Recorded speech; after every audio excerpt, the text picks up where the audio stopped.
Hola, Hola, maestra, buenos perdón, es que días. estaba acomodando mi lugar. Como no estaba en un lugar para poner el teléfono, No te preocupes, es que prefiero nos veamos las caras, así te conozco mejor y tú a mí. Espero no incomodarte. no, nada más no tenía dónde ponerlo. No, no te preocupes. ¿Y tu compañera ahora no pudo estar en la clase? Nos enviaron el enlace muy tarde y no sé si se ocupó, la verdad no lo enviaron tarde y pues también no sé si por eso no se conectó. Ok. Bueno, ¿me puedes hacer un recordatorio de lo que vimos la clase pasada? Sí, nada más dejé observar mis apuntes. Sí, así de lo que te acuerdes.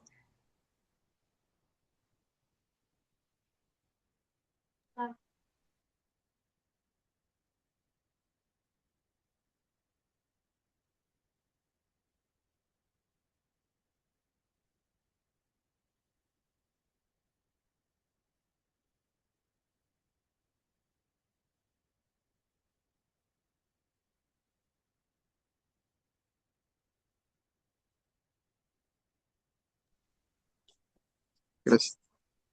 Estábamos bien, bueno, no sé si era con usted la que nos había comentado sobre,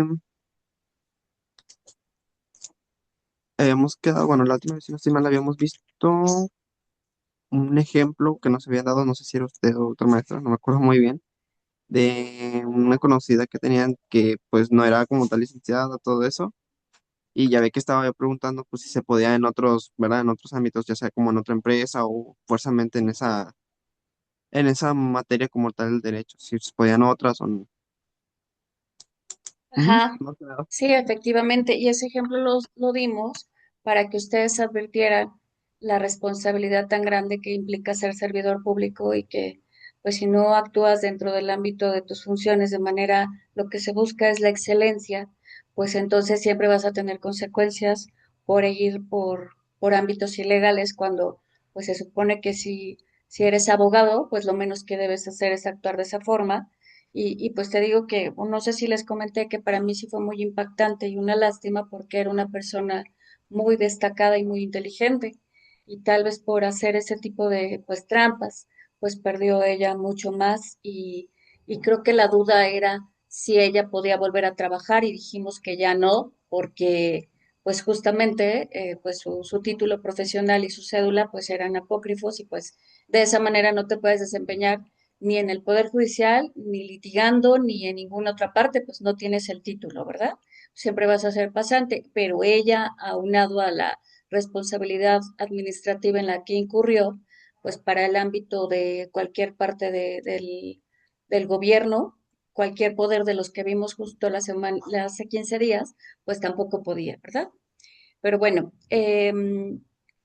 para la próxima semana, ¿te acuerdas que también la clase pasada les preguntaba qué era lo que habían visto en Derecho Administrativo uno? Y bueno, más que por su bien que por el mío, la próxima semana quiero para la próxima clase, que será en 15 días, quiero que me hagan un mapa mental de Derecho Administrativo uno. Y eso, créemelo, que es más por ustedes que por mí. El mapa mental siempre ayuda a estudiar, para que lo estructures, ayuda mucho a estudiar y a sacar justo las ideas principales. Y como no te cabe, porque obviamente pues es un mapita pequeño, pues vamos a ver lo que ustedes incluyan en ese mapa mental y pues obviamente van a tener que desarrollarlo de manera pequeña y que el concepto esté claro. No se trata de aprenderse las cosas de memoria, sino se trata de entenderlo. No, obviamente, no inteligencia artificial. Quiero que ustedes lo hagan. ¿Has hecho? Mapas mentales, Ajá, sí, algunas veces que han hecho de tarea. ok. Sí, es un buen método para estudiar. Me Déjame dijo decirte de, que yo en mis asuntos he hecho mapas mentales para asuntos. ¿Sí? ok, la tarea fue un mapa mental del derecho administrativo, ¿no, verdad? Ajá, de los temas que ustedes vieron, del derecho administrativo uno, de los temas obviamente trascendentes, no quiero que me copies un índice, sino que más bien tú estructures los temas esenciales, los temas importantes de lo que tú aprendiste en derecho administrativo uno. Les voy Ok, a ir dejando ese tipo de actividades para que vayamos juntando puntos para tomarlo en cuenta para su calificación final. Ok, otra cosa también, ya no le pregunté la clase pasada, ¿cómo nos estaría evaluando? Pues yo creo que les voy a dejar diversas actividades para tomarlas en cuenta y esos van a ser puntitos para su calificación final. Y en el final seguramente les voy a pedir un trabajo especial y van a hacer unas 3 o 4 preguntas orales. Por eso es importante que estas actividades las vayamos desarrollando y ya dependiendo de esas actividades que también van a sumar para su calificación, pues ya la calificación final, que ustedes partan de un 6 de un 7 con esos trabajos que vamos a ir haciendo y la calificación final, si no respondes mis preguntas, de todas maneras se va a computar los trabajos que yo les vaya sugiriendo hagan.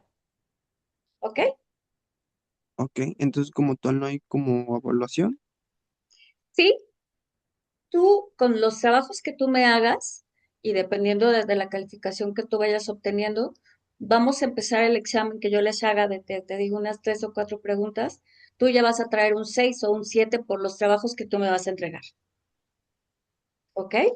Y ya, Ok, obviamente, será tu examen de 3 o 4 puntos, dependiendo lo que te falte. El desempeño de tu examen ya lo vamos a tomar en cuenta.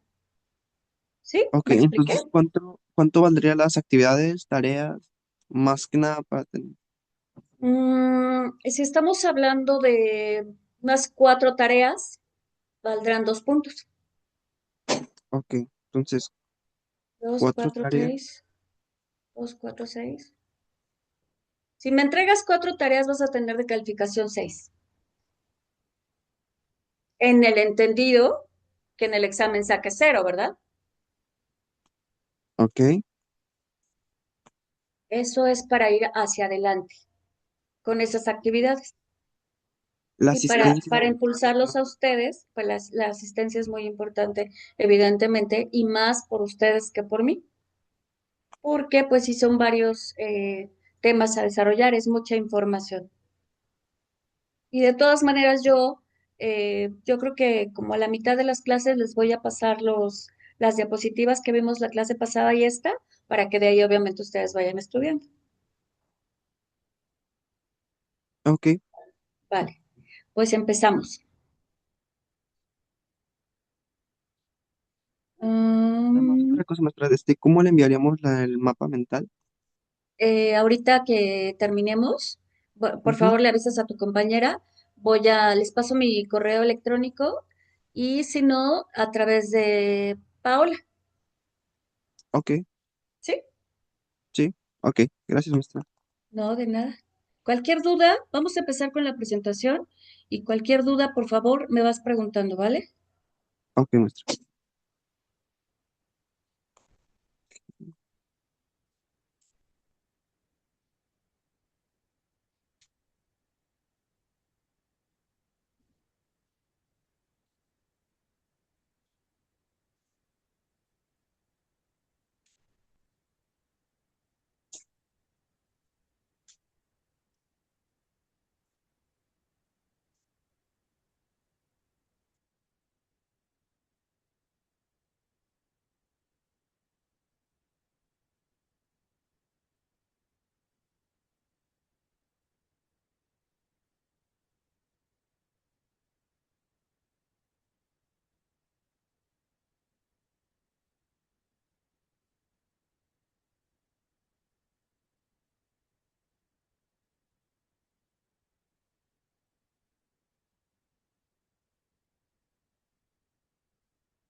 Un segundo.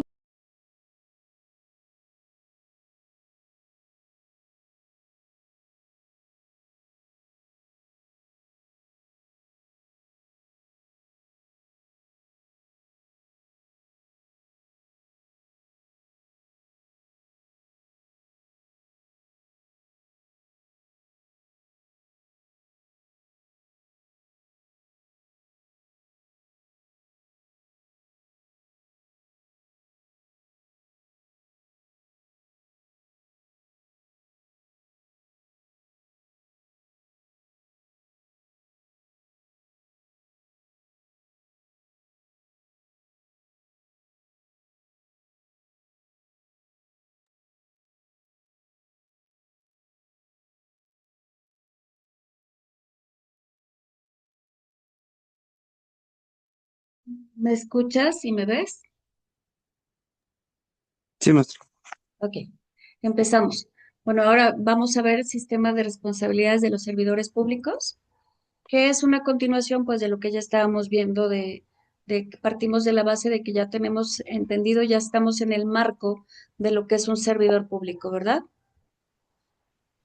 Bueno, este sistema de responsabilidades atiende al el sistema de responsabilidades es el conjunto de normas, principios, procedimientos y autoridades establecidas para investigar, sancionar y corregir los actos o omisiones de los funcionarios que incumplan con sus obligaciones de legalidad, de honradez, de lealtad, de imparcialidad y eficiencia. La finalidad es garantizar el correcto desempeño de la función pública, salvaguardando la legalidad y el uso adecuado de los recursos. Otra vez, parte de lo que ya habíamos visto, no se trata nada más de que tú seas un magistrado, de que tú seas un jefe delegacional, que tú seas un presidente municipal, sino que evidentemente cuando tú tienes un cargo público, tienes que cumplir con estos principios, que son los principios generales de lo que se espera de un buen servicio público, que siempre se busca la excelencia y el ámbito de legalidad. Entonces es la finalidad de garantizar un correcto desempeño de la función. En la tesis que se menciona, que tiene como registro digital 200 y 154, a pesar de que es desde el 96, el Pleno de la Suprema Corte de Justicia de la Nación explica las modalidades de las responsabilidades de los servidores públicos. Entonces, tú vas a encontrar tu marco legal, el marco constitucional de estas responsabilidades administrativas, del artículo 108 al 114, aunque después, ahorita lo vas a ver, se explica el procedimiento para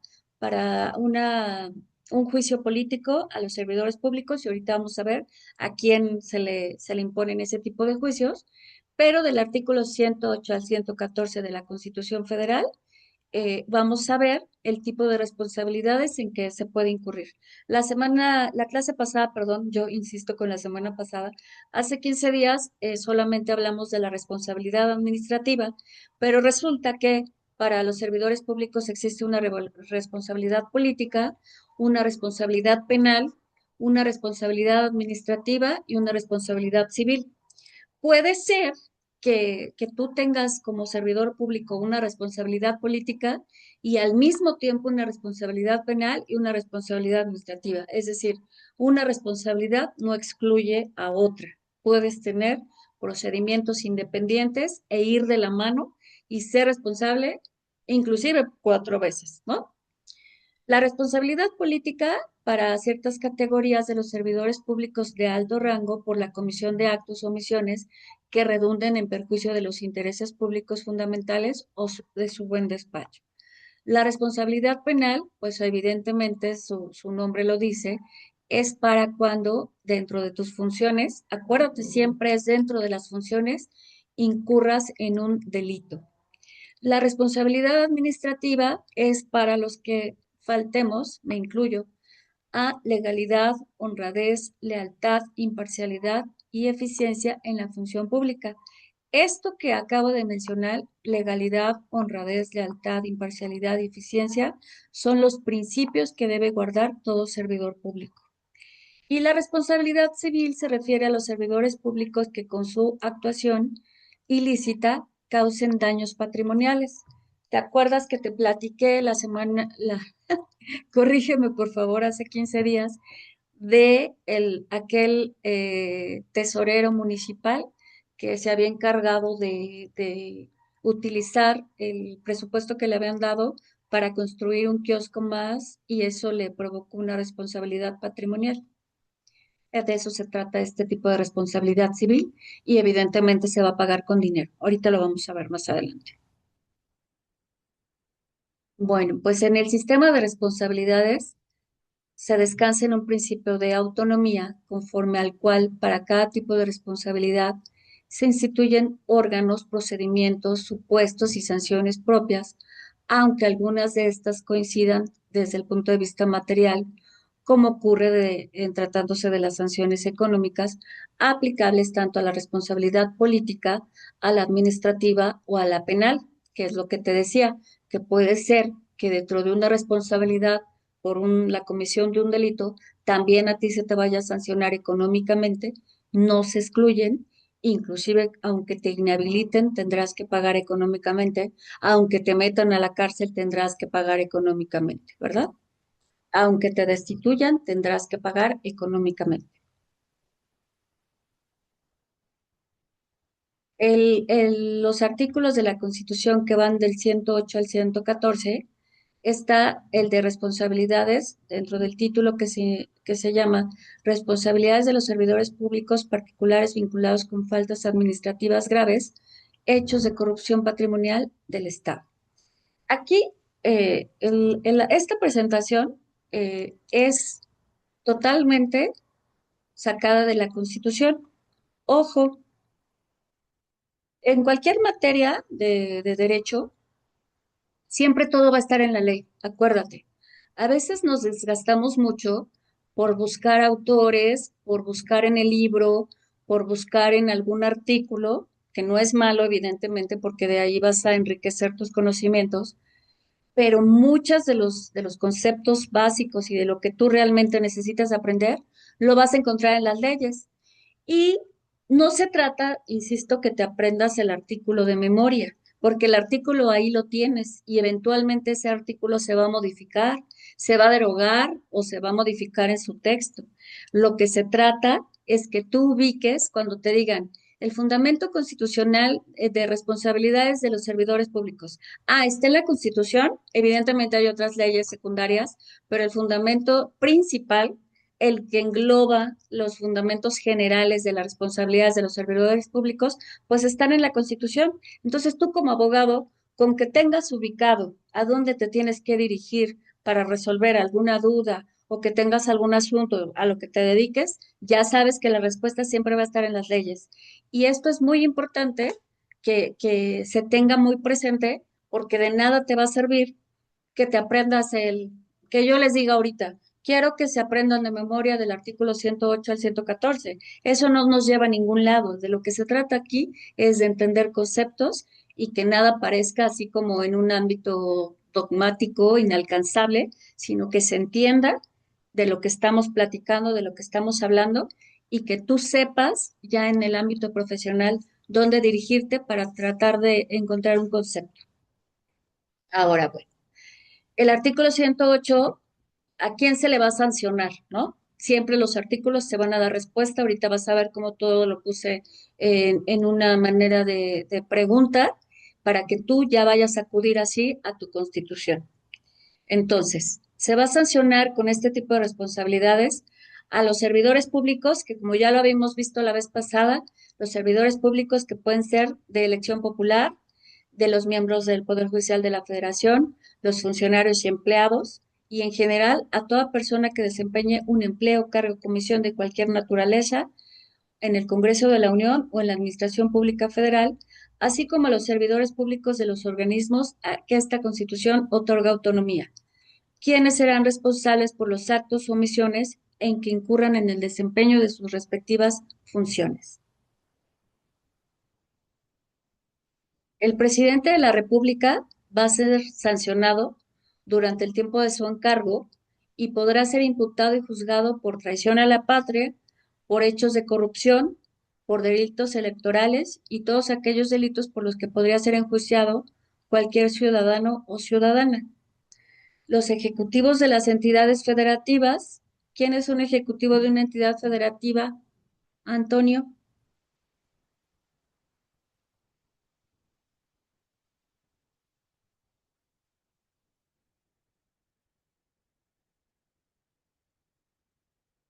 ¿Sí me escuchas? Está apagado tu micrófono. Ah, perdón. Sí, no Me te preocupes. preguntó sobre los ejecutivos de la entidad federativa, ¿verdad? Ajá. ¿Quién es el ejecutivo de una entidad federativa? ¿A qué te ¿Un, suena?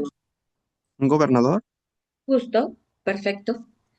Entonces, estamos en esta parte, ejecutivos de entidades federativas, diputados de las legislaturas locales los magistrados de los tribunales superiores de justicia locales y, en su caso, los miembros de los consejos de las judicaturas locales, integrantes de ayuntamientos y alcaldías, los miembros de los organismos a los que las constituciones locales les otorguen autonomía, así como los demás servidores públicos locales, los que serán responsables por violaciones a la Constitución y a las leyes federales, así como por el manejo y aplicación indebido de fondos y recursos federales. Entonces, insistimos en que todo servidor público está obligado a cumplir dentro de sus funciones y si no, bueno, pues en esta parte que estamos viendo de juicio político, a ellos sí se les puede iniciar este tipo de procedimiento. Todos los funcionarios públicos estamos obligados a presentar una declaración patrimonial de intereses. ¿Tú tienes idea de lo que es una declaración patrimonial y como para qué serviría, Antonio? No, ahora sí le quedó mal. No, bueno, no sé si has escuchado en las noticias cuando pasan eh, eh, alguna nota periodística, alguna nota en televisión de que al funcionario fulano de tal se le encontró dentro de su declaración patrimonial que tiene 5 casas y que tiene tantas cuentas por tanto dinero y que ello no corresponde a sus ingresos. ¿Para qué sería la declaración patrimonial? Yo tengo que presentar una declaración patrimonial en el mes de mayo de cada año. ¿Tú para qué crees que sea esta declaración? ¿Qué es lo que va a reflejar la declaración patrimonial con lo que te acabo de decir? Que en las noticias ves que dicen que el servidor público o el político fulano de tal tiene tantas casas y no justifica por qué tiene tal cantidad de casas o tal cantidad de cuentas.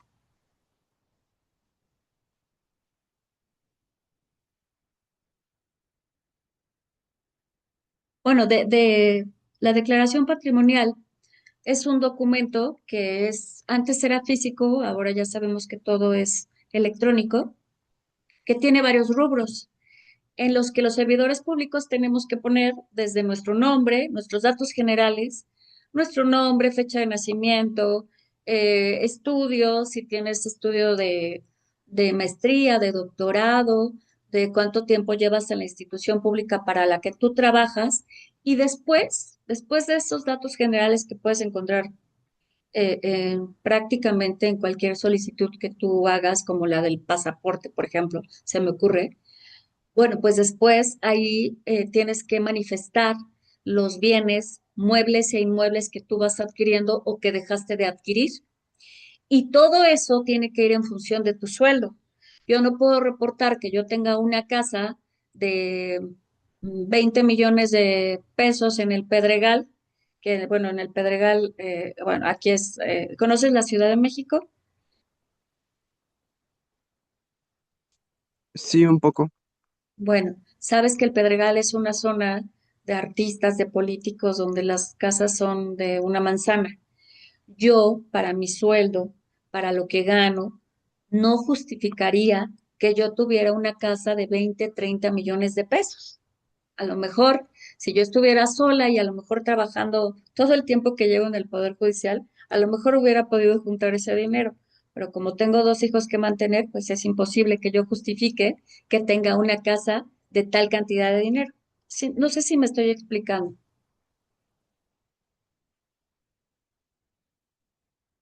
Pues para Me- eso es la declaración patrimonial, para que se refleje en la medida que ganas los bienes que tú vas teniendo o dejando de tener.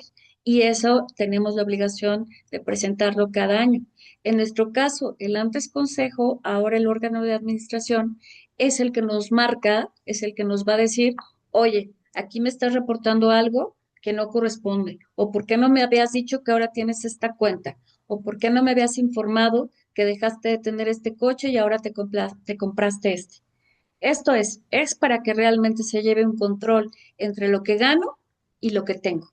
Por eso se llama declaración patrimonial y de intereses. ¿Ok?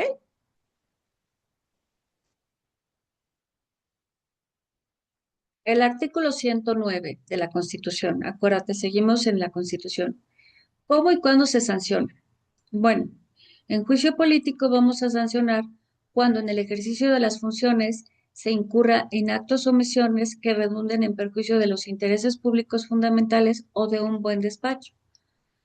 No procede un juicio político por la sola expresión de ideas. O sea, no podemos iniciar un juicio político porque la mayoría esté en desacuerdo con una corriente de ideas, con una corriente política, y que tú digas, no, se va a la horca, porque ahora yo no estoy de acuerdo con que, no sé, el adoctrinamiento que tanto se hablaba de cuando cambiaron los libros de la SEP, que se decía que ahora se iban a imponer otro tipo de ideas de expresión. Eso, bueno, pues fue una decisión gubernamental y lo tenemos que respetar. Y tú no puedes decir como ciudadano, voy a proceder con un juicio político en contra de quien determinó eso, porque no estoy de acuerdo ahora con las ideas que se pretenden imponer a los alumnos. Por darte un ejemplo.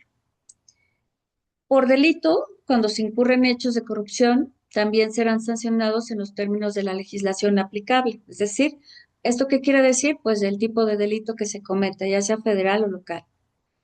Por enriquecimiento ilícito a los servidores públicos que durante el tiempo de su encargo o por motivos de este, por sí o por interpósita persona, aumenten su patrimonio, adquieran bienes o se conduzcan como dueños sobre ellos, cuya procedencia ilícita no se pueda justificar. La sanción puede ser decomiso o privación de la propiedad y otras penas. ¿Esto qué quiere decir?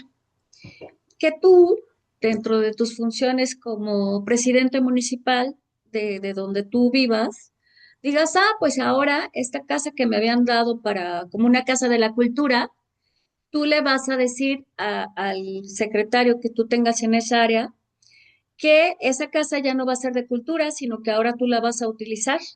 Y la vas a utilizar porque pues tienes una familia grande y esa casa como está muy bonita, te gustó para que tú te fueras a vivir ahí cuando esa casa era destinada para ser una casa cultural, que ya sabemos qué es lo que se hace en las casas culturales de donde estemos, ¿verdad?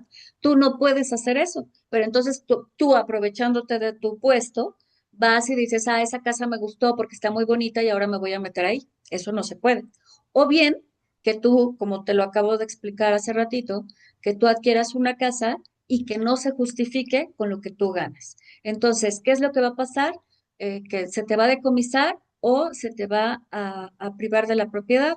No sé si recuerdes que, por ejemplo, a los narcotraficantes, que bueno, es una situación diversa, pero para que ubiques que es un decomiso, pues que cuando van y les decomisan la droga y demás, pues también les decomisan sus propiedades porque los narcotraficantes se enriquecen de manera ilícita siempre, ¿verdad? Porque lo que comercian pues no está dentro del mercado lícito. Entonces lo primero que se hace es decomisar. ¿Qué quiere decir eso?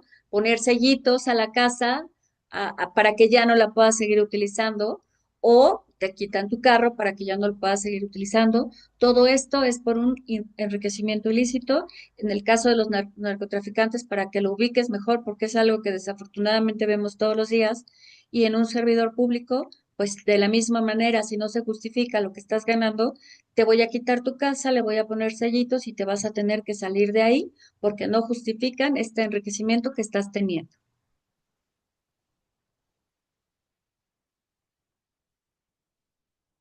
¿Cómo y cuándo se sanciona? Eh, también hace 15 días les platiqué que una sanción administrativa va a ir desde una amonestación hasta una sanción económica o inhabilitación. Entonces, las sanciones pueden ser amonestación, suspensión. ¿Esto qué quiere decir? Amonestación puede ser que a mí me llamen de mi órgano de administración y de manera pública o privada me digan en una oficina de manera privada, ¿sabes qué? Te estoy amonestando porque tú faltaste a los principios de legalidad y honradez en tu función de secretaria proyectista del Tribunal Colegiado. Amonestación pública. En un auditorio dentro del Consejo van a decir, la funcionaria pública fulana de tal incurrió en faltas en su desempeño y en este momento le estamos amonestando y le estamos exhortando para que no lo vuelva a hacer. Eso es una amonestación.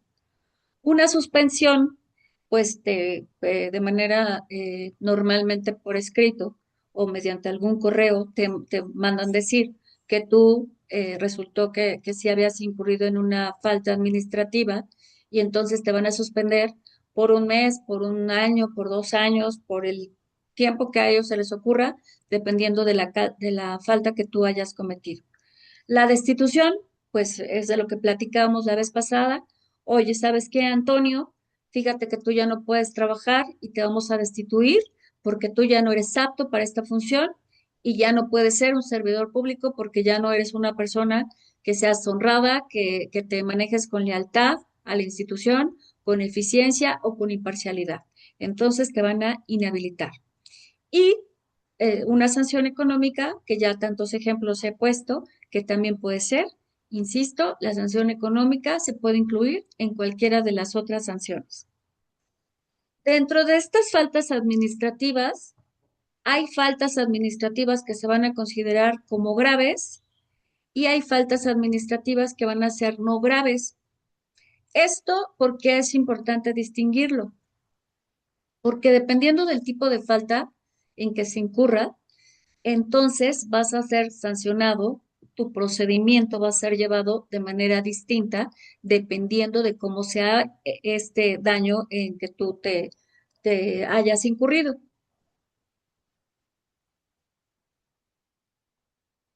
Para determinar qué tipo de falta se cometió, también ya les había explicado que primero se tiene que hacer un procedimiento de investigación. ¿Quién hace este procedimiento de investigación? Bueno, dependiendo de dónde trabajes, hay departamentos encargados de realizar estas investigaciones para determinar si se inicia ese procedimiento o no. Y hay que tener pruebas, no nada más se trata de que fíjate que tu jefe ya no te quiere ahí y entonces va a decir que tú incurriste en una falta. No, tiene que haber pruebas, tiene que haber un procedimiento previo en la que realmente se pueda demostrar si tú eres sujeto a que se te inicie un procedimiento de responsabilidad o no. La falta grave es investigada por la Auditoría Superior de la Federación, por los órganos internos de control o sus homólogos en las entidades federativas, según corresponda, y van a ser resueltas por el Tribunal de Justicia Administrativa que resulte competente. Es decir, el Tribunal de Justicia Administrativa no solamente tiene una función jurisdiccional, sino que en este caso el Tribunal de Justicia Administrativa o su homólogo, esto es el local competente, tiene esta función ahora dual, que no solo es jurisdiccional, sino que también va a actuar como un órgano administrativo. ¿Por qué? Porque va a verificar si realmente este procedimiento va a surgir o no. Te van a iniciar el procedimiento de responsabilidad administrativa o no. En faltas graves, cuando no es grave la falta, cuando se determina que esta falta no es grave, entonces quien va a determinar y ante quien se va a llevar el procedimiento es en el órgano interno de control de cada entidad. Te cuento que yo tengo una amiga que conocí en la universidad y ella siempre ha trabajado para la administración pública y justo su especialidad ha sido en responsabilidades administrativas. Entonces ella ha estado en la Secretaría de Energía, ahorita me parece que está en el Instituto Nacional Electoral, ha estado en órganos desconcentrados, por ejemplo, de gas, etcétera, en donde ella ha sido directora incluso de los órganos internos de control y entonces estas faltas no graves se van a llevar a cabo en estos órganos internos de control y ellos son los que te van a imponer la sanción, obviamente cuando se trata de faltas no graves. Esto es, no, pues es que ya sabe Antonio que no tiene que estar llegando tarde y por resulta que ella siempre llega tarde. O fíjate que Antonio tenía que atender esta cuestión y no lo hizo y bueno, no hay daño patrimonial, no estás afectando gravemente, por eso dice así la palabra, y bueno, pues entonces de todas maneras lo vamos a sancionar y lo vamos incluso a amonestar para que a la próxima no siga incurriendo en esa falta. En este tipo de faltas, de sanciones, es como ponerte tachecitos. Entonces, si la primera vez te amonestaron, Bueno, pues ya te dijeron y ya te dijeron que no sigas incurriendo en esta falta porque la próxima vez no te van a amonestar, te van a suspender y así sucesivamente. A la próxima vez no te van a suspender, sino que ya va una destitución y así vamos, dependiendo del récord que tú lleves en estas faltas, estos tachecitos que te van poniendo en tu expediente administrativo hasta llegar pues a una inhabilitación. Entonces tu falta ya no va a ser no grave, sino que resulta que Antonio no entiende y entonces ya va a ser una falta grave. Y pues, ¿qué crees? Que va a llegar el día en que te van a decir, adiós, tú no sirves para trabajar aquí y ya no queremos que estés aquí y por lo tanto, adiós, bye, te destituyen y tú ya no puedes pertenecer a tal institución pública. Los órganos internos de control, OIC es órgano interno de control, pueden ser locales o federales. Estos entes federales tendrán órganos con las facultades que determine la ley para prevenir, corregir e investigar actos o omisiones que pudieran constituir responsabilidades administrativas para sancionar dentro de su competencia a través del Tribunal Federal de Justicia Administrativa. Se revisan para estos casos ingresos, egresos, manejo, custodia y aplicación de recursos públicos federales y participaciones federales, así como presentar las denuncias por hechos o omisiones que pudieran ser constitutivos de delito ante las fiscalías especializadas en combate a la corrupción, a que se refiere esta Constitución. Ahorita vamos a ver este órgano cómo funciona. Lo mismo sucede con los órganos internos de control estatales y municipales, así como del Distrito Federal, ahora Ciudad de México y sus demarcaciones. Esta información, continuamos con el artículo 109 de la Constitución.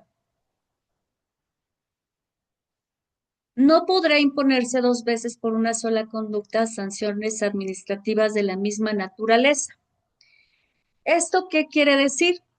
Que he insistido mucho en que una conducta puede ser sancionada como falta administrativa y aparte por delito y o aparte por responsabilidad administrativa, pero no pueden ir por ti a imponerte por una misma conducta, en una misma causa, en un mismo hecho, dos veces una sanción, sino que esta sanción tiene que ser una, aunque los procedimientos sean independientes, pero no te pueden amonestar dos veces por la misma conducta, no te pueden amonestar, insisto, por la misma conducta en los mismos hechos y circunstancias, lo que no se contrapone con lo que acabo de decir, que si tú continúas con una conducta reiterada en diverso momento, en diversas ocasiones, se te sanciona. Cualquier ciudadano, bajo su más estricta responsabilidad y mediante la presentación de elementos de prueba, puede formular denuncia ante la Cámara de Diputados del Congreso de la Unión respecto a las conductas. Cualquier ciudadano. El cumplimiento de sus atribuciones a los órganos responsables de la investigación y sanción de responsabilidades administrativas y hechos de corrupción no serán oponibles a las disposiciones dirigidas a proteger la secrecía de la información en materia fiscal o relacionada con operaciones de depósito, administración, ahorro o inversión de recursos monetarios, y la ley establecerá los procedimientos para que les sean entregadas dicha información. ¿Esto qué quiere decir? Que si bien tú puedes ir ante los órganos competentes a imponer una denuncia, una queja, con la finalidad de que se investigue a tal servidor público, no solo es por decir, es que fulano de tal fui y creo que me hizo mala cara. Es que creo que cuando llegué como que le molestó mi presencia. Que esa obviamente sí sería una falta, porque pues somos servidores públicos y no podemos estar haciendo gente y siempre tenemos que tener nuestra mejor actitud. Pero sabemos que no, a veces la gente está con tal cantidad de trabajo que a veces sí, desafortunadamente todos lo hemos vivido, que un servidor público no te atienda con la debida diligencia. Pero eso, aunque tú consideres que le caíste mal, que no te atendió bien, es insuficiente. Tú tienes que llevar los elementos correspondientes para que realmente amerite iniciar un procedimiento de responsabilidad. No solo es hacer una denuncia por hacerla. Tú tienes que tener elementos para que digas, oye, fíjate que yo vi que fulanito de tal tomó tales papeles, se metió a tal oficina, hizo actos indebidos dentro de tal lugar, o vi que estaba tomando tales cosas, o vi que estaba tomando bebidas alcohólicas dentro de la institución, no sé, pero que tú realmente tengas elementos para que se pueda castigar a través del procedimiento de responsabilidad. La responsabilidad del Estado, esa es otra que es muy importante, es por los daños que con motivo de las actividades irregulares por parte del Estado, del gobierno, se causen a los bienes o a los derechos de los particulares. Esta responsabilidad puede ser objetiva y directa y los particulares siempre tienen derecho a una indemnización. No sé si la clase pasada les platiqué de un señor que estaba colocando su bandera y que se electrocutó. ¿Les conté? No.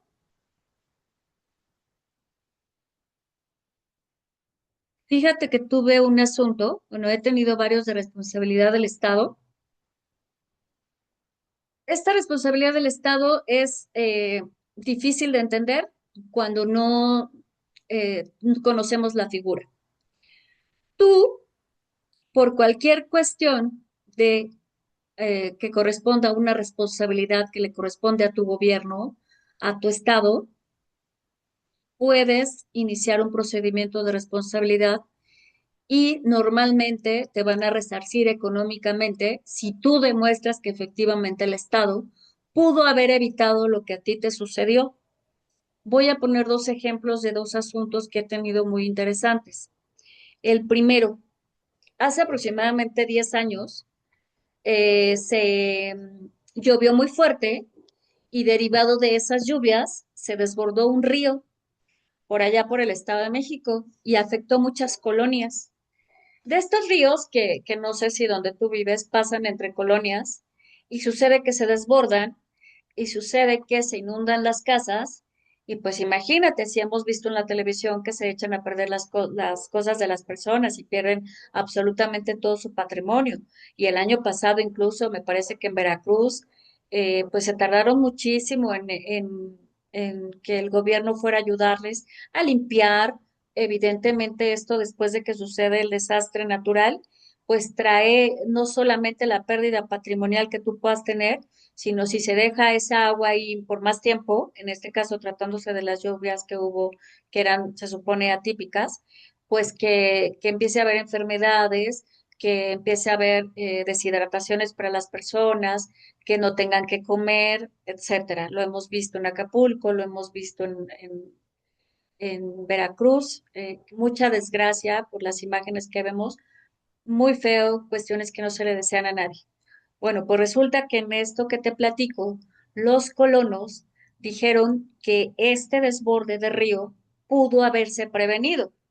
No se pueden prevenir los desastres naturales, como todos sabemos, porque son cuestiones de la naturaleza que tú no sabes si van a suceder o no. Pero sí se puede evitar que si tu gobierno estás viendo que hay un río muy cerca a una calle de la colonia donde comienza y que sabes que es una zona donde frecuentemente va a llover, donde frecuentemente ese río se desborda, pues sí puedes tal vez prevenir en, no sé, poner barreras, limpiar las cañerías, no sé, no sé qué tanto puede hacer, porque no soy especialista, un ingeniero para prevenir este tipo de situaciones. Entonces resulta que los colonos de esta colonia que perdieron su patrimonio, se inundaron sus casas por el desborde de este río por allá por Echegaray, que es una zona de Naucalpan del Estado de México, con el desborde de este río, fueron a promover responsabilidad patrimonial del Estado. Primero esto se hace ante sede administrativa, es decir, ante la Secretaría de Estado correspondiente. Si no prospera, van ante el Tribunal Fiscal y si el Tribunal Fiscal tampoco les da la razón, bueno, pues llegan al colegiado. Entonces aquí había que determinar si efectivamente con las pruebas, obviamente, insisto, todo esto siempre es a través de pruebas que realmente se acredite esa responsabilidad administrativa del Estado y si estuvo en sus manos evitarlo o no, pues en ese caso sí se impusieron sanciones al Estado y a cada familia se le dio una determinada cantidad de dinero porque no previeron, porque se determinó a través de los medios de prueba que sí pudo prevenirse esas lluvias atípicas, no la cantidad de lluvia, no la cantidad de desastres naturales, pero sí hacer algo para que estas casas no hubieran sido afectadas. Entonces a estas personas se les indemnizó. Te cuento de otro asunto que tuve hace poco tiempo. Resulta que iba a ser fiestas patrias y un señor sube a su azotea a poner su bandera. Dicen los hechos que el señor acaba de terminar de desayunar y le dice a su esposa que va a poner su bandera, que ponemos las banderas en la azotea para que se vean padres en esta época de fiestas patrias. Sube el señor y resulta que con el asta de su bandera toca un cable. ¿Y qué crees que le pasó al señor? Desafortunadamente se electrocutó y se murió. Sabemos que estos cables de la calle pues son impresionantes y el señor se murió de manera instantánea. ¿Qué es lo que vino a pelear su familia? Que los cables no tenían el límite que debían tener entre casas, es decir, que no estaban bien colocados. Sabemos desafortunadamente que por la explosión demográfica que hay en nuestro país, muchas veces las colonias no son planeadas y nada más es una explosión demográfica que cuando tú eres niño ves en un cerro que había 5 casitas y resulta que cuando ya tienes 20 años ahora ves que ya no hay 3 casitas, sino que hay, ya no ves el cerro, ya ves toda la colonia llena de casas, ¿no? Son desafortunadamente por la situación muchas veces económica en que vivimos, que la gente se empieza a ir a vivir a colonias que no son planeadas y sucede esto que te estoy platicando, que sí empiezan a tener sus servicios de drenaje, de luz, de sus servicios indispensables, pero a veces no son planeados como debe de ser. El punto es que este señor, lo que argumentaba su familia, es que murió por responsabilidad del Estado porque los cables no estaban lo suficientemente lejos de ellos para que él, al colocar su bandera, no pudieran alcanzarlo. Entonces, bueno, este asunto no se ha concluido. Yo hice un amparo para efectos, no se concluyó, lo regresamos al Tribunal Fiscal para que se recabaran mayores elementos de prueba y se analizara una norma oficial mexicana para que se determinara a través de estos medios, de esta prueba pericial en materia de electricidad que se determinó ordenar, qué distancia había que tener entre las casas y de esa manera arribar a la determinación si era correcto o no imputarle al Estado ese tipo de responsabilidad. ¿Tú sabías de esta responsabilidad patrimonial del Estado, Antonio?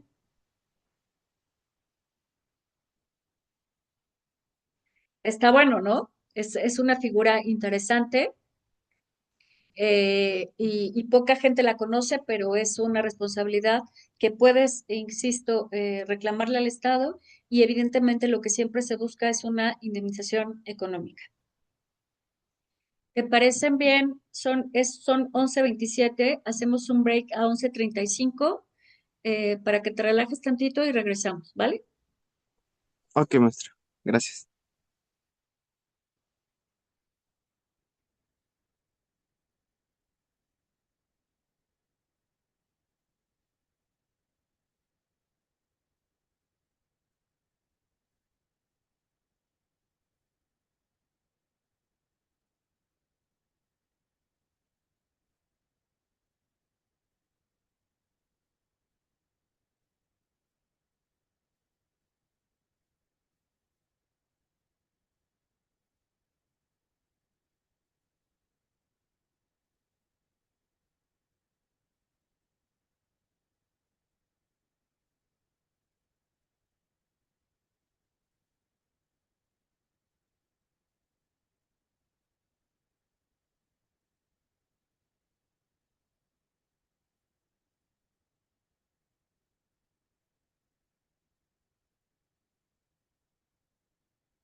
¿Listo?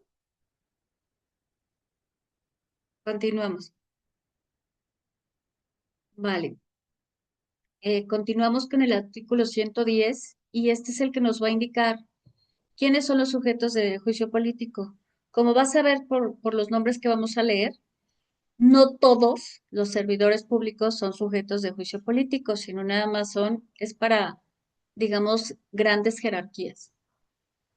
Los sujetos de juicio político son senadores, diputados, ministros de la Suprema Corte, magistrados del Tribunal de Disciplina, los integrantes del Pleno de los órganos de administración judicial, los titulares de las secretarías de despacho, el fiscal general de la República, los magistrados de circuito, jueces, consejero presidente, secretario ejecutivo del INE, magistrados del electoral, integrantes de los órganos constitucionales autónomos, directores generales y sus equivalentes a los órganos descentralizados, empresas de participación estatal mayoritaria, sociedades y asociaciones asimiladas a estas y fideicomisos públicos.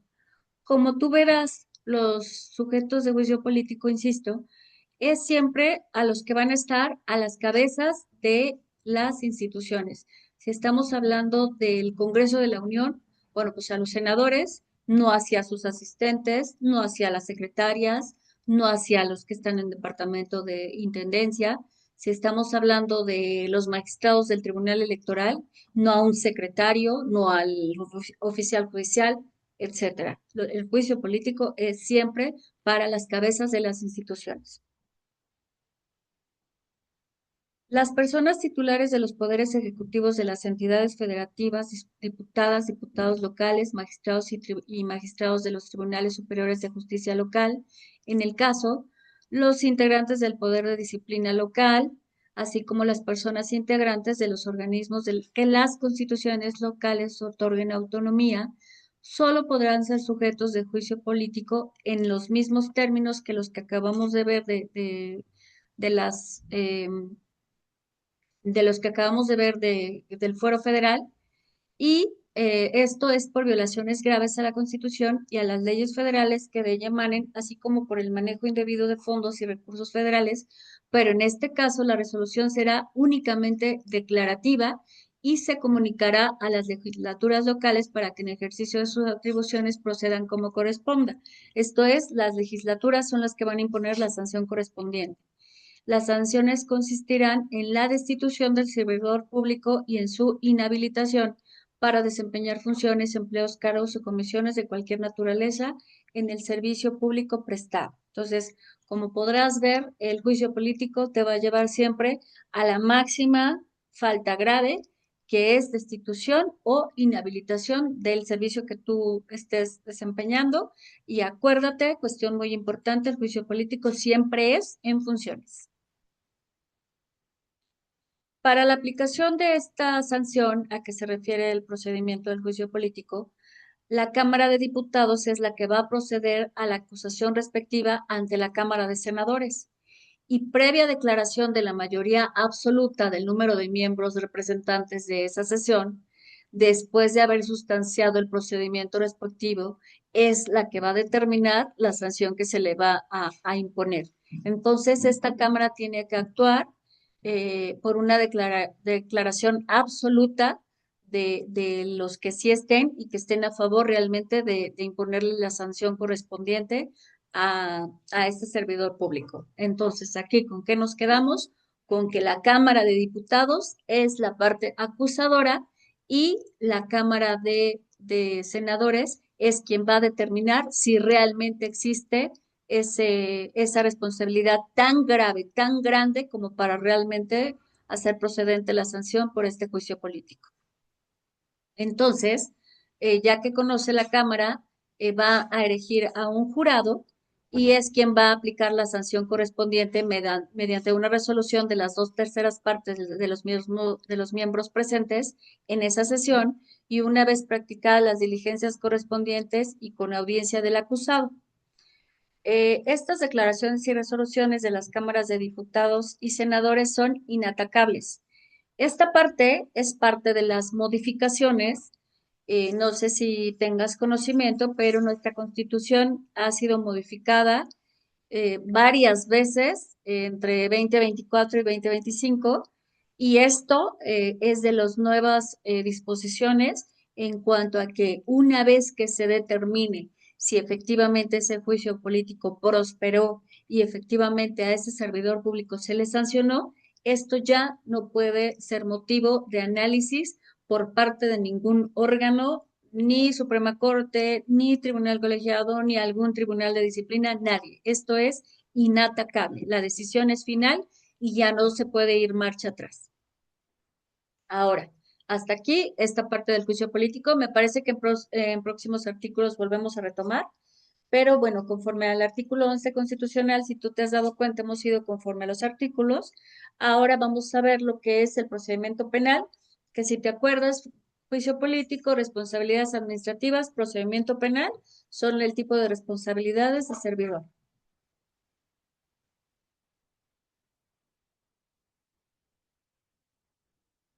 La Cámara de Diputados declarará por mayoría absoluta a los miembros que representan si ha lugar o no a proceder contra la persona inculpada.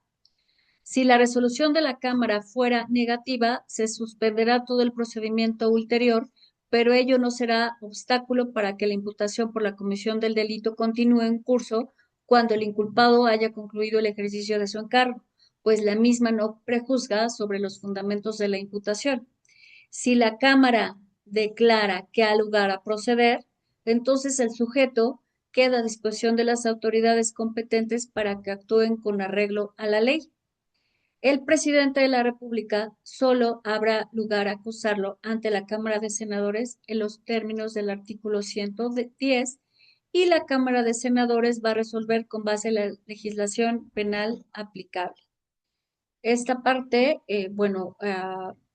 es correspondiente a cuando vas a imputar un delito y esto se refiere a que se va a actuar con arreglo a la ley, quiere decir que vamos a determinar la sanción correspondiente dependiendo del tipo de delito. Tú sabes que hay delitos locales, federales y que dependiendo de la conducta, de si es una conducta reiterada, si es la primera vez, etcétera, etcétera, entonces vamos a tener los elementos para determinar como cualquier ciudadano la sanción correspondiente por el delito cometido. Pero el procedimiento está en el artículo 111, insisto, tratándose de un servidor público. A los titulares locales es el mismo procedimiento establecido, pero en este supuesto la declaración de procedencia será para el efecto de que se comunique a la legislatura local para que en el ejercicio de sus atribuciones procedan como corresponda, y las declaraciones y resoluciones de las cámaras son inatacables. Si tú te das cuenta, es un símil, nada más que, obviamente, dependiendo del tipo de servidor público, va a conocer la legislatura local o la federal, diputados senadores del Congreso de la Unión o diputados senadores de las legislaturas locales de cada estado. Y bueno, en el mismo sentido, es inatacable. Entonces, aquí el efecto de esta declaración será que se va a proceder contra el inculpado, pero será separado de su encargo en tanto esté sujeto al proceso penal. O sea, no puede seguir trabajando mientras está llevándose a cabo su procedimiento. Si éste culmina en sentencia absolutoria, entonces puede reasumir su función. Es decir, si con las pruebas que se aportaron, si durante el desarrollo del procedimiento procesal, hablando jurisdiccionalmente, resulta que no hay lugar a condenarlo, bueno, pues entonces su sentencia será absolutoria y puede reasumir su función. Entonces, en esta parte nos debe de quedar muy claro que durante el procedimiento, evidentemente, mientras no se demuestre lo contrario, pues él tendrá que dejar de cumplir sus funciones hasta que no se acredite que efectivamente eh, no es responsable del delito que se está imputando. Si la sentencia es condenatoria, es decir, si así sí se trata de un delito cometido durante su encargo, no se concederá la gracia del indulto. Entonces, tiene que cumplir con su pena porque efectivamente se acreditó a través del procedimiento jurisdiccional que resultó culpable del delito imputado. En demandas de orden civil se entablan en cualquier servidor público y no se requiere en este caso una declaración de procedencia. Y bueno, igual que en el otro caso, las sanciones penales se aplican conforme a la ley aplicable. Esto es, con independencia de si eres un servidor público o no, pues la sanción que te van a poner va a ser la que te corresponde y no hay de que, no, pues es que cómo le vamos a poner la máxima si mató a esta persona cuando es un diputado, no importa. La sanción es aplicable para todos y no hay manera de que digas que no se le va a sancionar por el cargo que tenía.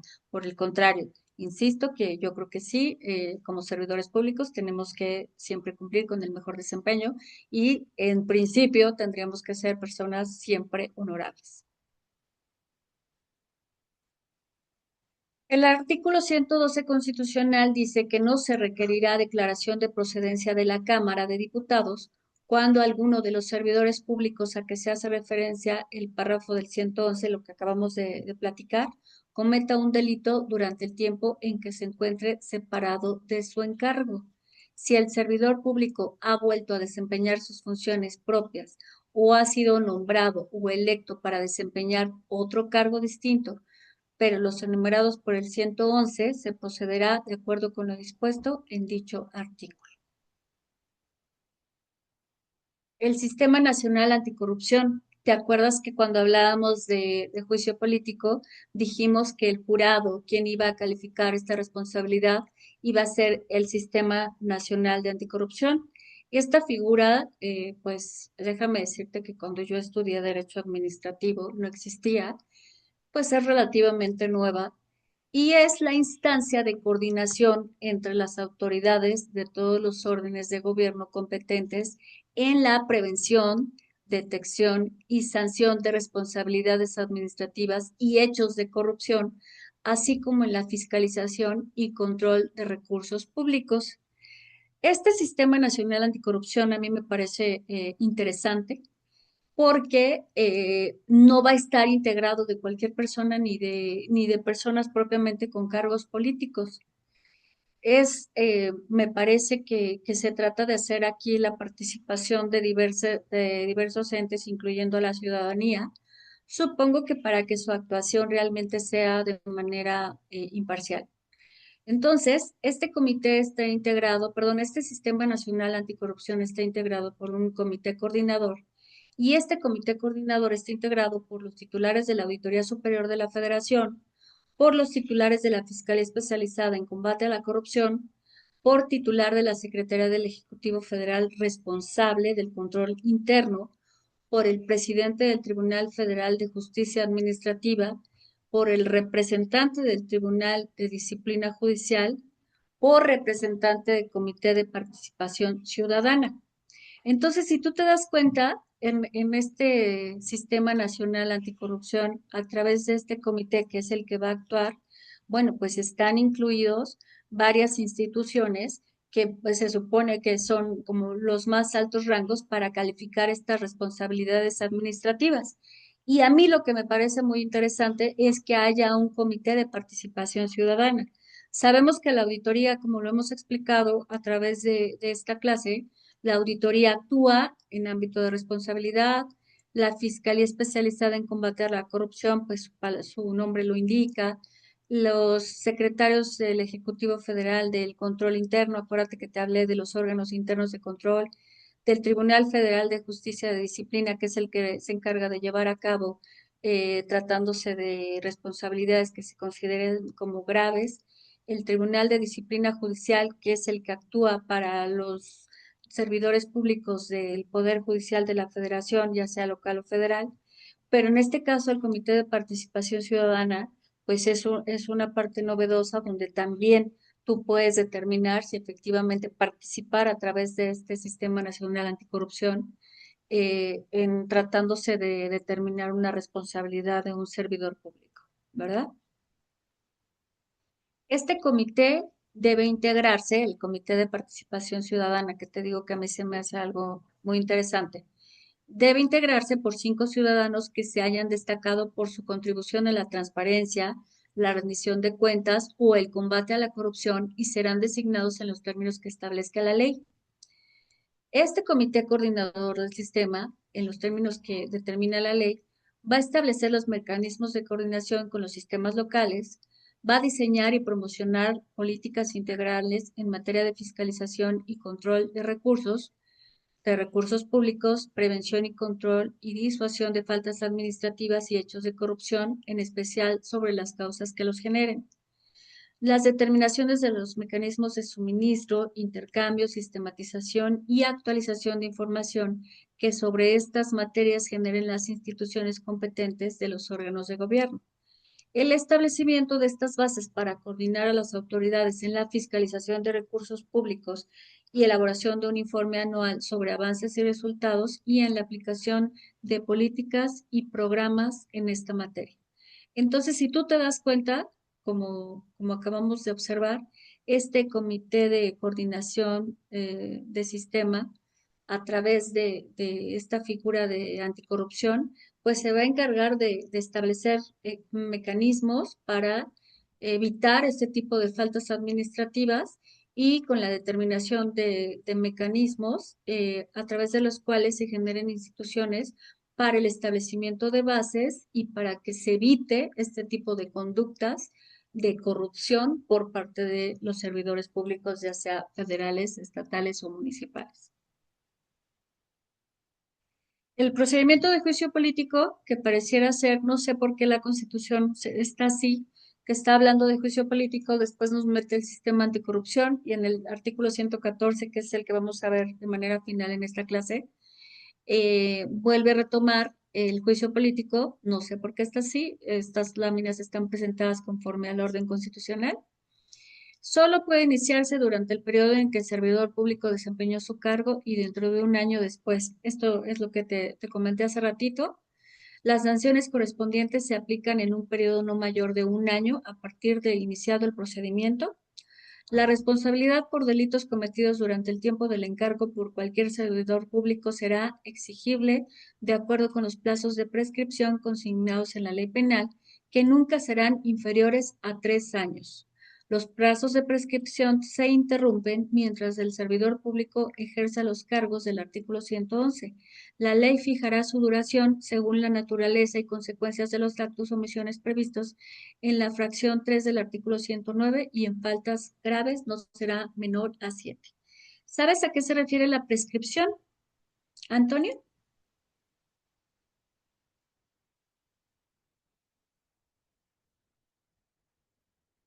Ujú, No te escucho. ¿No sabes? No, maestra. Ok. Eh, en todo tipo de procedimiento, nunca puede exceder de los plazos que marcan las leyes. Cuando transcurre el plazo máximo previsto por la ley, entonces, esto prescribe. ¿Qué quiere decir esto? ¿Qué es lo que te preguntaba si sabes? Bueno, pues la autoridad o cualquier tipo de procedimiento no es cuando se quiera. No te pueden a ti decir, fíjate que sí, estás en un juicio político, pero fíjate que el juicio político va a durar 10 años. Y mientras estés en el juicio, como ya lo platicamos hace ratito, pues no puedes trabajar, no puedes desempeñarte como servidor público. Entonces, para no afectarte, todo procedimiento tiene que tener un plazo establecido.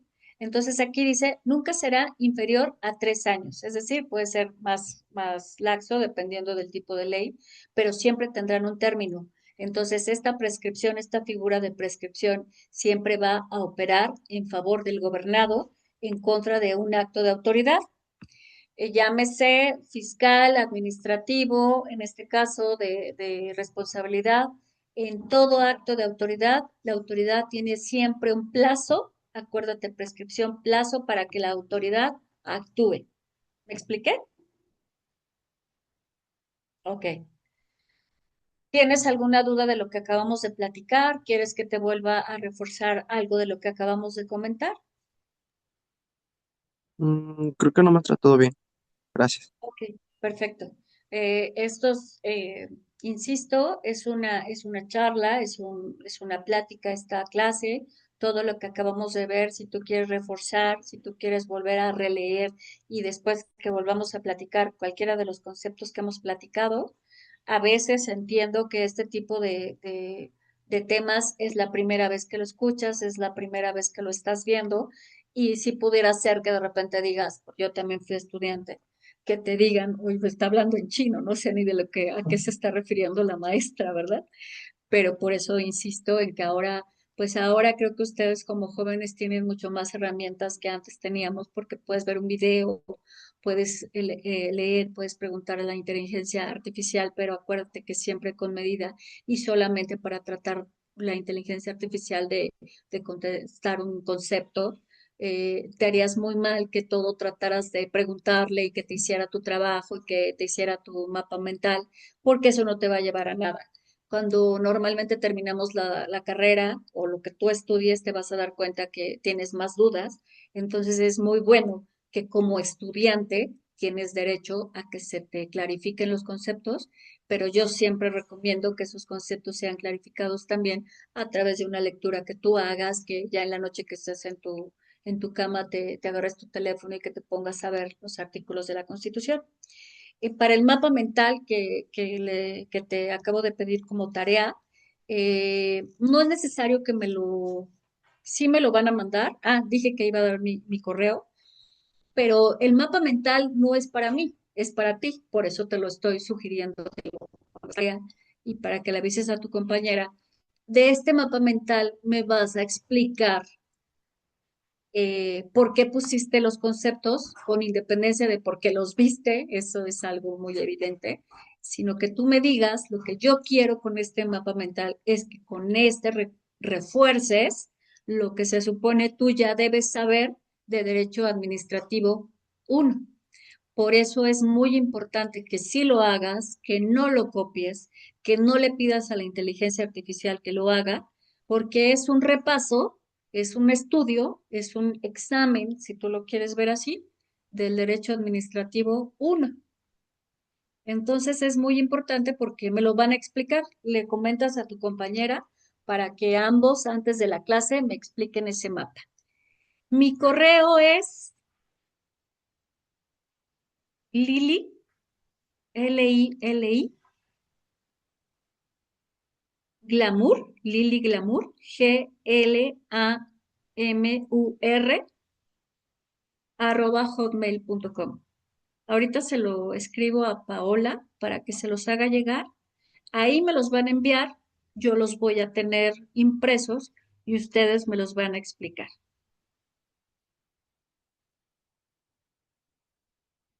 ¿Tienes alguna duda en relación con la tarea? En dado caso que tenga problemas con enviarlo al correo, ¿por dónde más me dijo que podría enviarlo? Entonces lo envías a la escuela, Ah, ok. ¿sí? Es que Y ya sí he sí, tenido problemas de vez en cuando con otros maestros de enviárselos por correo, entonces nada más para saber dónde. ok, no le envías a la escuela, yo le voy a pedir por favor que si ustedes se lo envían, no me ha llegado para el jueves o el viernes. Bueno, vamos a dar como fecha límite el viernes para que tengan tiempo de hacerlo y no infieran sus demás actividades. Y yo me comunico con Paola y a través de ella, si no me han llegado el viernes por la tarde noche, entonces yo le pido a ella que a través de ella ustedes los envíen. Y bueno, pues eso sería todo. Te pido por favor que sí le comuniques a tu compañera para que ella también presente su mapa mental y los dos me lo puedan platicar antes de Ok, que iniciemos el siguiente maestra, tema. otra cosa. ¿Sí? Puede ser también, obviamente, ya sea en Word, PowerPoint, o puede ser también así por escrito, mandar foto. Como tú quieras, solamente si quiero, no quiero un resumen, quiero un mapa mental esquematizado. A eso se refiere un mapa mental, ¿verdad? Que es un esquema de diferentes temas. Un mapa mental lo puedes hacer. Me dijiste que tú trabajas en una notaría. Sí, Ah, bueno, pues un mapa mental de algún tema que a ti se te esté complicando de la notaría lo puedes hacer y créeme, te aseguro que te ayuda muchísimo a clarificar tus ideas. ok, ¿Ok? maestra. De eso Gracias. se. Vale. Pues eso sería todo. Que sigas teniendo un feliz sábado y nos vemos en 15 días. Igualmente, maestra. Gracias. Cuídate. Bye. Hasta luego. Hasta luego.